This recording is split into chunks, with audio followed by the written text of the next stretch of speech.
पाहत आहोत जनकार्य न्यूज, जनतेच्या न्याय हक्कासाठी लढणारं एकमेव news channel Jankarya news. Shrimati Surekha Raghunath Banne पंचक्रोशीत कौतुकाचा वर्षाव। टाकडीवाडी ग्रामपंचायत येथे पाण्याची टाकी असूनही खोळंबा, आयत्यावेळी टाकी सापडत नाही याची चौकशीची मागणी होत आहे।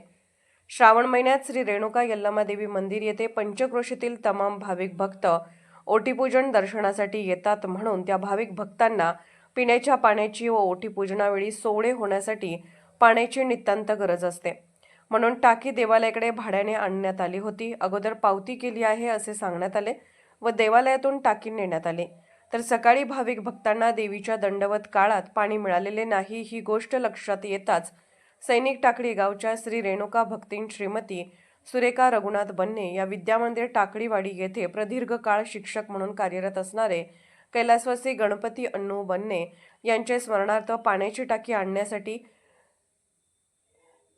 1,01,01 रुपये अक्षरी 1,01,01 इतकी देणगी देऊन पाण्याची टाकी आणण्यात आली।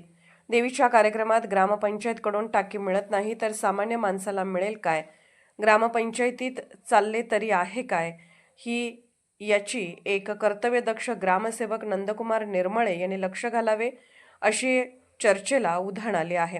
पाण्याची टाकी घेऊन दिल्याबद्दल रेणुका ट्रस्ट व पंचक्रोशीतील तमाम भाविक भक्तांकडून श्रीमती सुरेखा बन्ने यांच्यावर अभिनंदनाचा वर्षाव होत आहे। जनकार्य न्यूजला लाईक करा, शेअर करा आणि सबस्क्राईब करा।